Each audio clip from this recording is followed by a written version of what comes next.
Bismillahirrahmanirrahim. Assalamualaikum warahmatullahi wabarakatuh. Waalaikumsalam warahmatullahi wabarakatuh. Alhamdulillahirabbil alamin wassalatu wassalamu ala asrafil anbiya'i wal mursalin wa ala alihi wa sahbihi ajmain. Rabbi shrah li sadri wa yassir li amri wahlul 'uqdatam min lisani yafqahu qawli. Sadaqallahul azim. Yang sama-sama kita muliakan alim ulama Ustadz Nanang Nurianta, Ustadz Ahmad Elmi Saifullah, Pak D. Ivan Prasetyo, Pak Dwi Priyatno, Pak Suwarno, Pak Nur Hayanto, Pak Andri, Pak Wawan, Pak Noval, ini Bu Aciana, Bu Maitasari, dan Bu Endang yang hadir pada pengajian online Zoom malam hari ini. Mudah-mudahan senantiasa diberkahi, dimudahkan segala urusan, dilancarkan dan dijadikan ibadah kita ini di bulan Ramadan khususnya menjadi ibadah yang senantiasa diridhai Allah Subhanahu wa taala. Amin ya rabbal alamin. Salawat dan salam senantiasa kita sampaikan kepada Rasulullah sallallahu alaihi wasallam yang telah membawa kita dari alam kegelapan menuju alam yang terang benderang yang disinari dengan nilai-nilai keimanan. Ustaz Nanang, Ustaz Elmi, Pak Ivan dan Bapak Ibu jamaah rahimakumullah, Mumtaz al-Muhajirin, melanjutkan pada kultum tanggal 30 yang lalu. Alhamdulillah pas hari Kamis ini kami kemarin diberkahi Allah satu putri, kami beri nama Kailena Syabira Erika Saputra. Jadi Kailena itu orangnya baik, lembut lah, sabar. Sabira itu sabar karena pada saat kehamilannya ibunya sabar sekali karena tidak bisa ke mall, tidak bisa ke mana-mana, jadi hanya di rumah saja. Mudah-mudahan ini jadi berkah, amin ya rabbal alamin.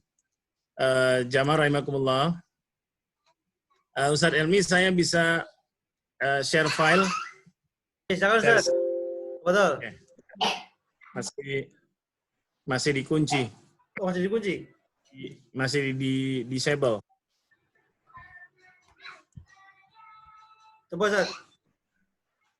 Oke, ya. Terima kasih, Ustaz. Bapak Ibu yang berbahagia, saya izin melanjutkan tausiah inspirasi kita malam hari ini. Saya judul membangun energi positif dalam kehidupan new normal. Jadi, apa itu kehidupan new normal? Sekarang ini lagi banyak istilah yang akan menggambarkan situasi COVID-19, pasca COVID-19 nanti menjadi kehidupan new normal. Yaitu kehidupan di mana kehidupan kita normal pada umumnya, tapi tidak lepas dari protokol kesehatan. Maka new normal yang terjadi saat ini adalah contoh kultum lewat aplikasi Zoom. Ini adalah new normal. Kuliah Ustadz Nanang daring dengan mahasiswa itu new normal. Karena sebelumnya tidak seperti itu. Orang kemana-mana pakai masker. Orang kalau berdiri menjaga jarak.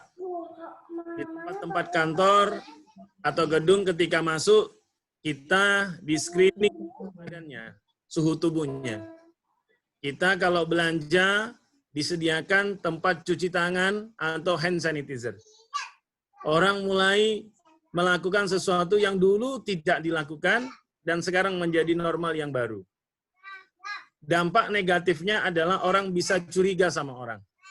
Kalau dulu kita ketemu dengan Ustadz Ilmi, bersalaman, cipika-cipiki, saling mendoakan, besok ketika ketemu, mungkin masih mikir kalau cipika-cipiki.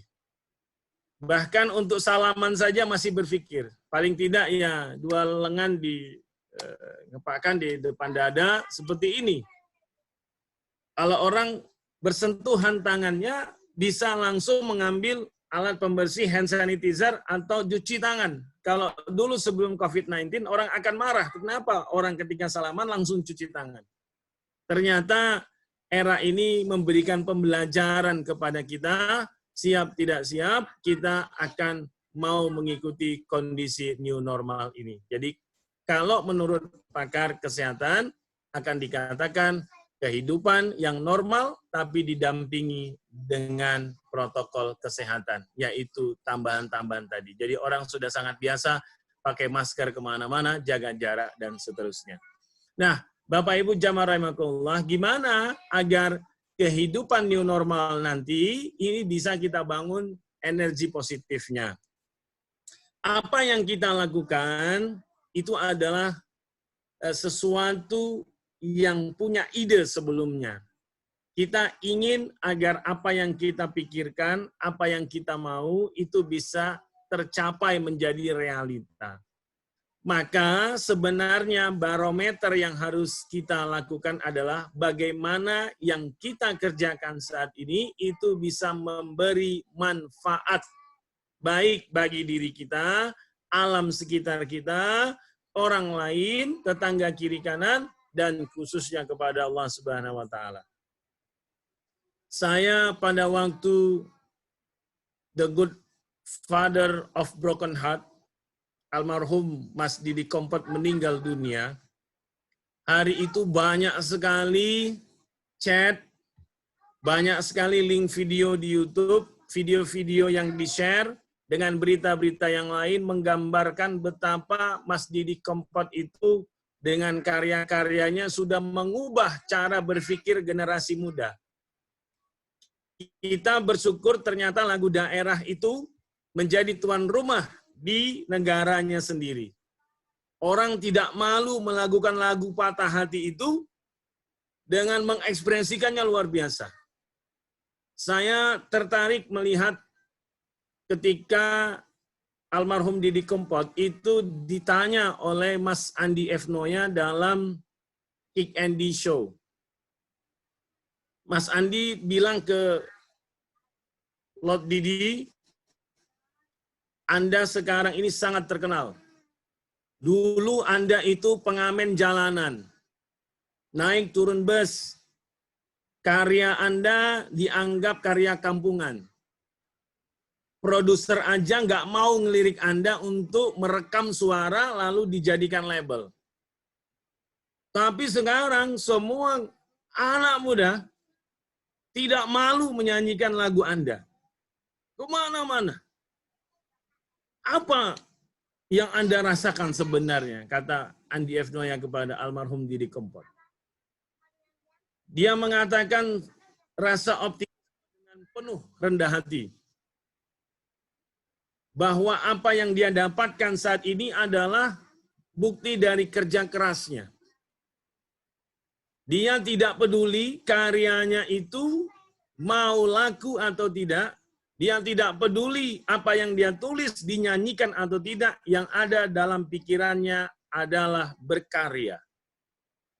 Jadi kita kagum sekali ternyata informasi di YouTube dan informasi-informasi di televisi yang kita terima ternyata almarhum Didi Kempot mewariskan 700 syair lagu.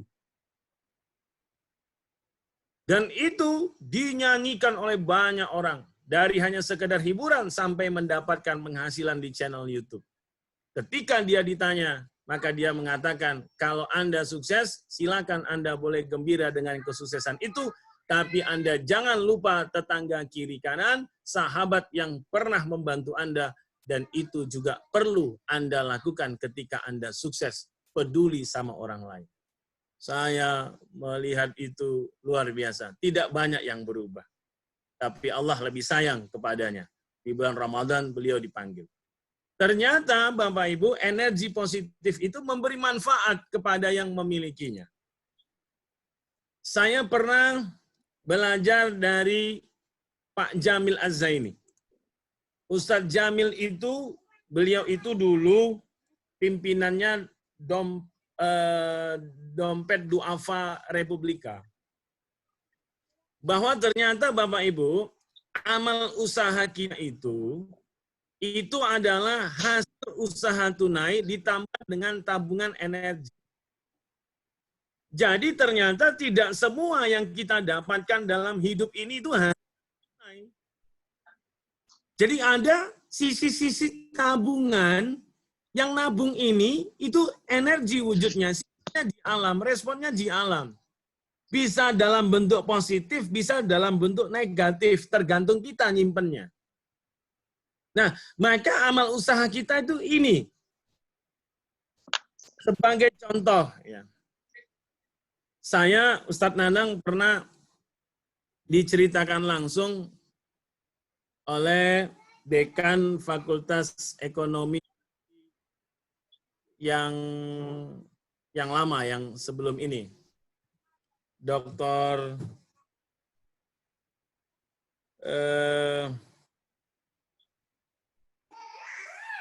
S3-nya dari Malaysia. Jaka. Dr. Khalis. Bukan. Insyaallah, lupa. Siti Murtiani. Bukan. Bapak. Oh. Jaka Sriana. Bukan, Sat. Dekan Agus Sarjito. Oh, Agus. Ya, Dr. Agus Sarjito. Ya. Jadi ceritanya Dr. Agus ini pernah satu ketika saya ngisi di kompleks rumah beliau, jadi menceritakan bahwa ternyata memang hasil usaha tunai dengan tabungan energi itu, ini kembali kepada bahwa keyakinan kita yang kita dapatkan itu bukannya hasil tunai saja. Nah, ini. Jadi ada tabungan energi kebaikannya di sini. Nah, sebagai contoh ya. Nanti saya kaitkan dengan Ustadz Agus Sarjito seperti apa. Ibu punya tabungan di salah satu bank. Misalnya, katakanlah, sayangnya mau ngomong Bank Indonesia itu gak enak karena nggak bisa nabung di situ ya. Katakanlah Bank Jogja lah ya, Bank Jogja lah gitu. Nah, ketika seseorang itu punya tabungan di Bank Jogja, katakan tabungan itu 50 juta, kalau Bapak Ibu mau mengambil uang di teller 25 juta, kira-kira dikasih enggak? Saya yakin dikasih, karena itu uang Bapak Ibu sendiri. Nah, sekarang Bapak Ibu pindah lagi ke bank yang bukan Jogja. Begitu datang ke bank itu, lalu ditanya, silakan, ada yang bisa saya bantu Pak, saya mau ngambil uang. Ya, silakan tulis dulu slip penarikannya. Setelah tulis, mau ngambil 25 juta, lalu ditanya, Pak, ini mohon maaf, nomor rekeningnya belum ditulis. Sama namanya. Oh iya Mbak, saya memang enggak punya rekening. Kira-kira, kalau kita mau mengambil sesuatu, tapi kita tidak punya tabungan, dikasih enggak Bapak Ibu? Ya. Tidak akan dikasih. Kenapa tidak dikasih? Karena kita tidak punya tabungan. Jadi hukumnya adalah kalau kita mau mengambil, pastikan kita punya tabungannya. Kalau kita kembalikan lagi kepada diri kita, sebagai contoh misalnya, kita ada masalah, dan kita berdoa kepada Allah, berharap masalah ini selesai. Berharap masalah ini cepat pergi. Sebulan, 2 bulan, tidak selesai-selesai. Minta dimudahkan, tidak selesai-selesai. Jadi kalau kita kembalikan lagi kepada diri kita, ditanya, Ibu pingin apa? Bapak pingin apa? Saya pingin urusan saya dipermudah. Maka dikembalikan lagi kepada orang itu, kalau ingin urusannya dipermudah, Bapak, Ibu, saya mau tanya, punya nggak tabungan pernah memudahkan urusan orang lain? Kalau orang tidak pernah punya tabungan, pernah memudahkan urusan orang lain, lalu suatu ketika dia minta urusannya dipermudah, pertanyaannya, mengambilnya dari mana? Karena tidak pernah ada yang ditabungnya. Maka ketika kita melakukan kebaikan-kebaikan, membantu orang lain, tetangga kiri kanan, sebenarnya yang kita lakukan itu adalah menabung baik untuk diri kita. In ahsantum, ahsantum li anfusikum. Nah, lalu pertanyaannya, kalau kita dapatnya hasil tunai, ya alhamdulillah. Tetapi kadang-kadang ada hal-hal yang Ustadz Nanang itu kalau ngisi seminar, standar honornya 5 juta. Ini contoh. Tapi panitia yang mengundang itu nggak bisa membayar standar 5 juta tadi itu. bisanya membayar katakanlah 1.500.000. Tapi Ustadz Nanang itu memberikan tausiahnya, memberikan seminarnya itu sama seperti level 5 juta. Maka nanti wujudnya 1,5 juta dalam bentuk tunai, nanti 3,5 juta disimpannya dalam tabungan energi. Kapan cairnya? Kapan ini akan kembali kepada kita? Insya Allah masa yang tepat. Kapan masa yang tepat itu? Allah yang tahu. Karena kalau tidak tepat, nanti mubazir. Dia akan tumpah. Banyak kasus lah, waktu ngisi di Mabes Polri, ngisi pelatihan, saya sempat ngomong salah satu, dulu kan ingat ya Bapak Ibu, ada teman kita polisi yang nyanyi lagu Caya-Caya, kemudian godain temennya gitu ya, kemudian terkenal kemana-mana, akhirnya dapat uang banyak. Tapi ternyata akhirnya keluar dari kepolisian pada waktu itu. Nah, pada saat keluar itu karena memang sudah dapat godaan dari dunia entertainment. Kaget melihat honor yang sangat banyak sekali, akhirnya keluar. Begitu keluar, ya, dari dana yang banyak, akhirnya ada semacam penyesalan setelah ternyata kuatnya itu bukan karena namanya, tapi karena pangkatnya di kepolisian. Jadi, bagusnya kita itu karena kita pernah melakukan kebaikan-kebaikan di institusi kita atau di aktivitas kita di masyarakat yang itu membuat kita jadi punya value. Jadi Ustadz Helmi itu bagus, ya tidak bisa lepas bahwa dari Bank Indonesianya, tidak bisa lepas dari SDIT-nya, itu tidak bisa lepas. Nah, kebaikan-kebaikan di situ masuk kepada pribadinya. Nah, ini harus kita selalu ingat kepada hal yang seperti itu. Alhamdulillah, polisi itu sekarang sudah mulai main film. Artinya grafiknya sudah mulai bagus. Nah, ternyata energi positif itu nanti akan muncul lagi kepada kita dalam bentuk 4TA, harta, tahta, kata, cinta. Wujud baliknya itu dalam bentuk 4TA, harta, tahta, kata, cinta. Bukan wanita. Nah, ini berbeda ini. Ya. Konsepnya harta, tahta, kata, cinta. 4TA. Apa itu harta? Contoh, Bapak Ibu pernah lihat ada suatu kuis di televisi, ada seorang tukang loper koran mendapatkan hadiah sampai 500 juta. Banyak cendekiawan ikut, belum sampai tembus. Tapi loper koran ini bisa menembus sampai 500 juta.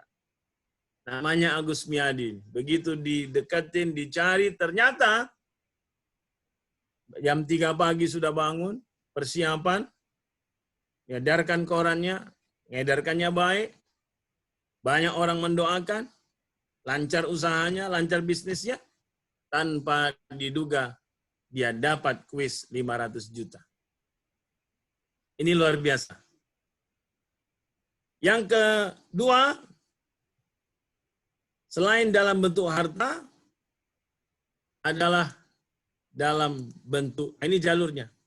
Harta itu penghasilan naik, keuntungan naik, kekayaan bertambah, simpanan bank nambah, aset bertambah, kepemilikan benda bertambah, fasilitas keluarga nambah. Dulu rumahnya hanya biasa, sekarang ada granit, dulu hanya keramik biasa, tapi sekarang semakin baik. Dulu mobilnya hanya gerobak biasa, sekarang makin bagus. Nah, ini jalur-jalur harta. Nah, jalur yang kedua adalah jalur tahta.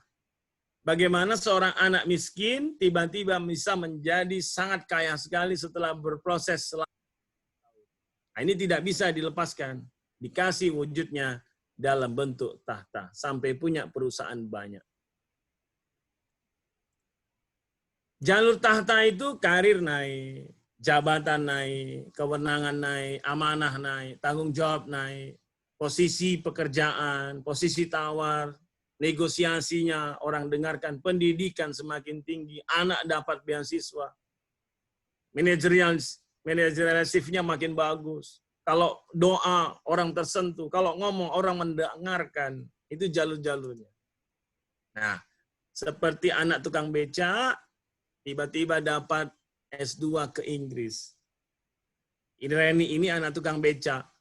Di bulan Ramadan tahun 2014, dia pekerjaannya selain kuliah di Universitas Negeri Semarang, ba'da asar ngajar TPA. Sama orang tuanya, Pak Mugiono ini adalah tukang becak. Ayahnya cuma ngasih tahu kepada anaknya, jangan malu sebagai anak supir becak. Tapi anaknya luar biasa, dia tabung baiknya, dia tabung energi kebaikannya dengan mengajar TPA. Tidak dibayar. Wujud kembali lagi kepada dia.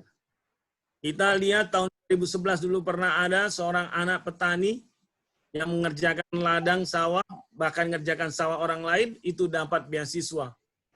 Ujian nasional tertinggi se-Indonesia, dapat beasiswa kuliah di UNY, 4 tahun gratis, tidak bayar, bupati kasih sepeda motor, laptop, bahkan orang-orang bantu. Dari mana? Energi positif dalam keluarganya. Yang ketiga, bentuk kata. Tinggal 5 menit, Ustaz. Siap. Dalam bentuk kata. Kata itu kita berbicara, orang akhirnya mendengarkan kata-kata kita, ucapan bertuah, lisan ditunggu orang, ceramah menyenangkan, nasihat mengena, doa mujarab. Hikmahnya menyadarkan orang lain, tulisannya dibaca orang. Dan yang penutup, Bapak Ibu, adalah jalur cinta. Apa buktinya orang itu popularitasnya bagus, dipuja-puja orang, pengikutnya banyak, konstituennya bertambah, relasinya meningkat. Kalau dia tidak ada, orang mencari-cari. Kalau dia pindah, contoh ya, suatu saat nanti, misalnya ini, Ustadz Elmi ini pindah ke BI Jakarta. Wah, itu yang nangis banyak sekali mesti itu. Mesti, kenapa? Karena orang baik ini dicintai. Tapi kalau orang yang pergi itu energinya negatif, orang tinggal langsung ngomong, Alhamdulillah, akhirnya pindah juga. Nah, itu kebalikannya. Nah, mudah-mudahan Bapak Ibu jamaah rahimakumullah, jadi bila harta kok selalu merasa kurang, karir kok tidak pernah naik-naik, ngomongan tidak didengarkan orang, tidak dicintai rekan kerja, anak buah, pimpinan, mitra, keluarga, dan orang-orang di sekitar kita, jangan-jangan dalam kehidupan kita terlalu banyak energi negatifnya dibanding energi positifnya. Karena keberuntungan itu adalah energi positif yang cair tanpa terduga-duga, kemalangan adalah energi negatif yang cair tanpa terduga-duga. Maka solusinya adalah perbanyak terus tabungan kebaikan. Selain kita bisa memiliki rasa sabar di era COVID ini, maka kuatkan dengan rasa syukur kepada Allah Subhanahu wa taala. Wa idza adzana rabbukum la in syakartum la azidannakum wa la in kafartum inna adzabi lasyadid. Mudah-mudahan kultum ini bermanfaat. Terima kasih. Mudah-mudahan kita semuanya menjadi hamba yang senantiasa bisa bersabar dan bersyukur di tengah pandemi COVID-19. Wassalamualaikum warahmatullahi wabarakatuh. Waalaikumsalam warahmatullahi wabarakatuh. Baik, jazakallah khair kepada Ustaz Nyarik Hadi Saputro atas tausiahnya, di mana kita semua berharap tabungan energi positif kita ini semakin banyak, sehingga manakala kita dalam kesulitan, dalam kesempitan, kita bisa mencairkan tabungan itu untuk membantu kehidupan. Amin. Baik, Bapak sekalian, karena ini waktunya tinggal 2 menit, ya, untuk door press akan kita skip